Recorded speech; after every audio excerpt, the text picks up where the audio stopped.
பயங்கரமா படிப்பாரு. இல்ல டிடி, நான் 83% வாங்கினேன் 12th. 83. இருங்க. 83. ஆமா, ஆனா எங்க அக்கா 96% வாங்கினா. அப்ப நம்ம கம்மியா தானே தெரியும். அது இந்த அக்கா தம்பி இல்ல அண்ணன் தம்பி இருக்க வீடுகள்ல தெரியும். அவன் நல்லா படிக்கிறான், அதே சோற தானே நீயும் திங்கிற, நீ நல்லா படிக்க மாட்டியான்னு கேட்பாங்க. அதனால எனக்கு எப்பவுமே நான் படிச்சது கம்மியா தான் தெரிஞ்சிருக்கு டிடி.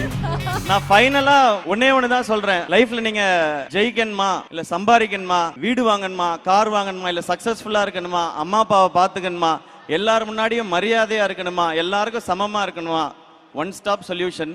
படிங்க, மார்க்குக்காக கொஞ்சம் படிங்க, வாழ்க்கைக்காக நிறைய படிங்க.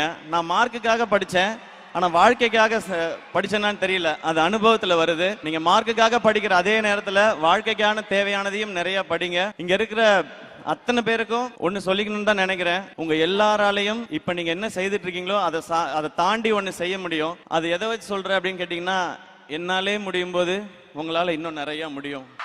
இந்த வாய்ப்பு கொடுத்த அத்தனை பேருக்கும் ரொம்ப ரொம்ப பெரிய நன்றி. இந்த மாதிரியான திட்டங்கள் இன்னும் பெரிய சாதனையாளர்களை உருவாக்கும். இவங்க எல்லாரும் படிச்சு மேல வரும்போது நம்மளும் ஒரு 4 பேருக்கு நல்லது செய்யணும்ன்ற இந்த விதை ஆரம்பிக்கும் பொழுதே அந்த மாதிரி ஒரு விருட்சமா ஆரம்பிக்குதுன்றது இந்த திட்டத்தோட மிகப்பெரிய பலனா பாக்குறேன். இது இவங்க பயனடைகிறது மட்டும் இல்ல, இதை தொடர்ந்து அடுத்து வர நிறைய தலைமுறைகள் இதனால பயன் வரும்ன்றதான் என்னுடைய நம்பிக்கை. ஒண்ணு மட்டும் ஒத்துக்க மாட்டேன், சுமாரா படிப்பேன்னு சொன்னாரு. போய் ஜோடி ஆடும் போது MBA ஃபைனல்ல இருந்தாரு. படிச்சுக்கிட்டே ஆடுவாரு, ஆடிக்கிட்டே படிப்பாரு, படிச்சுக்கிட்டே ஆடுவாரு, ஆடிக்கிட்டே படிப்பாரு. அதனால டீசன்ட்லாம் கிடையாது, பயங்கரமா படிப்பாரு. இல்ல டிடி, நான் 83% வாங்கினேன் 12th. 83. இருங்க.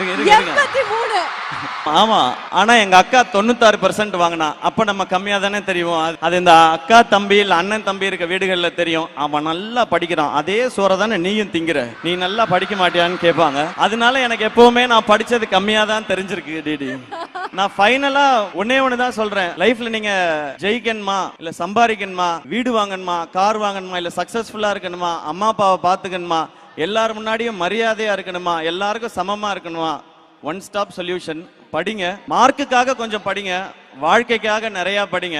நான் மார்க்குக்காக படிச்சேன், ஆனா வாழ்க்கைக்காக படிச்சேனான்னு தெரியல. அது அனுபவத்துல வருது. நீங்க மார்க்குக்காக படிக்கிற அதே நேரத்துல வாழ்க்கைக்கான தேவையானதையும் நிறைய படிங்க. இங்க இருக்கிற அத்தனை பேருக்கும் ஒன்னு சொல்லிக்கணும்னு தான் நினைக்கிறேன். உங்க எல்லாராலையும் இப்ப நீங்க என்ன செய்துட்டு இருக்கீங்களோ அதை தாண்டி ஒன்னு செய்ய முடியும். அது எதை வச்சு சொல்றேன் அப்படின்னு கேட்டீங்கன்னா, என்னாலே முடியும் போது உங்களால இன்னும் நிறைய முடியும்.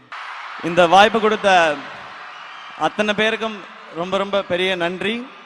இது மாதிரியான திட்டங்கள் இன்னும் பெரிய சாதனையாளர்களை உருவாக்கும்.